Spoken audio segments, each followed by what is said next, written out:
दरवर्षीप्रमाणे याही वर्षी स्वाद मसाल्याचा मिरची महोत्सव सुरू झालाय।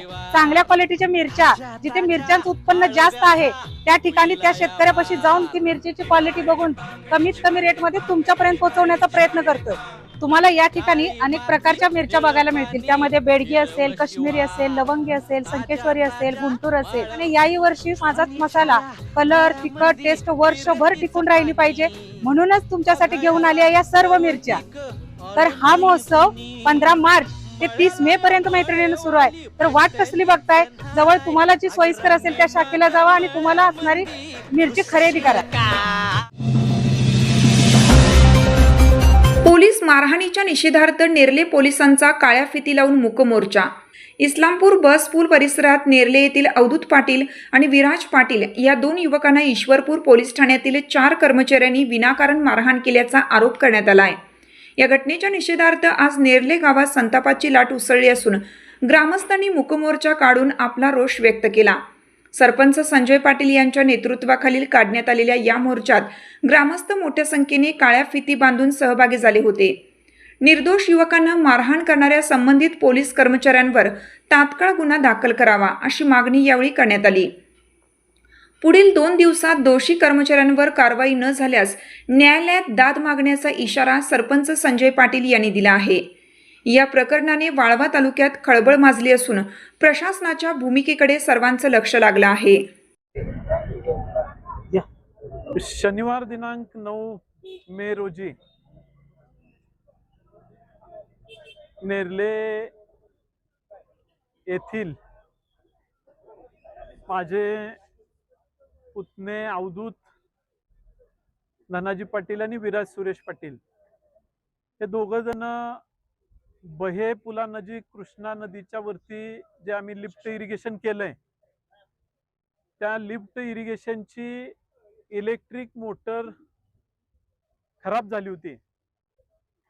ती दुरुस्त करण्यासाठी बहेगावच्या MSCBचे वायरमन यांच्याशी संपर्क करून त्यांच्या वेळेत बहे पुलाजवळ ते गेले होते आणि वायरमन येत आहेत म्हणून तिथं शेताजवळ थांबलेले असताना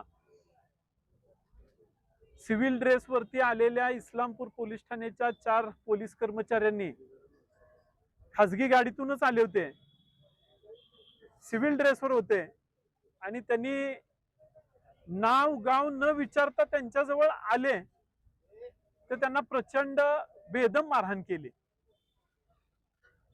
ते वाचवा वाचवा म्हणून रस्त्याच्या बाजूलाच सगळ्यांना विनवणी करायला लागले।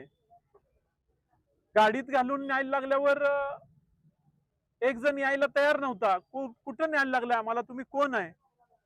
तर ते सांगायला तयार नव्हते, आय कार्ड दाखवत नव्हते, ते ड्रेसवर नव्हते आणि गाडी ही पोलीसची नव्हती। मुलं प्रचंड भिली होती। एका लहान मुलाला दोघांनी 2-3 फाईट लावून त्याला गाडीवर पाडलं त्यांच्या आणि आत गाडीत बसायला सांगितलं।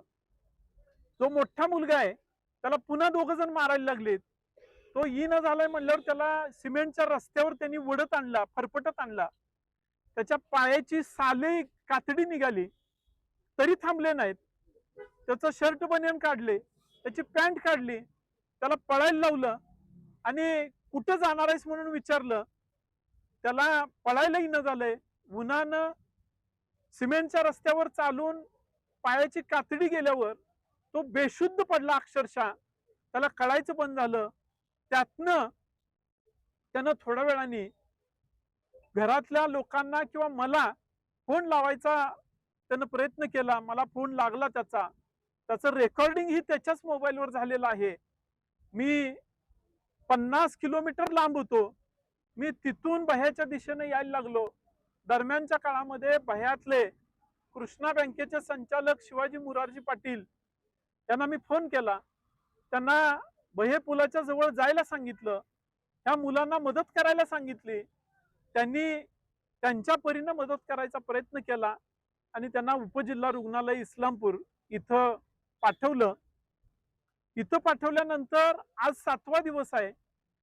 7व्या दिवसापर्यंत 3 वेळा 4 वेळा आम्ही पोलीस ठाणे आणि DYSP ऑफिस यांच्याकडे सातत्यानं जातोय. या 4 कर्मचाऱ्यांच्या वरती गैरवर्तन केल्याबद्दल, बेशिस्त किंवा बेजबाबदारीने वागल्याबद्दलचा गुन्हा दाखल करा, परंतु पोलीस स्टेशन यांच्यावरती गुन्हा दाखल करायला तयार नाही. आज शेकडो नागरिक नेरल्यासनं आणि परिसरातनं इथं मुकमोर्चानं पोलीस ठाण्यावरती आले.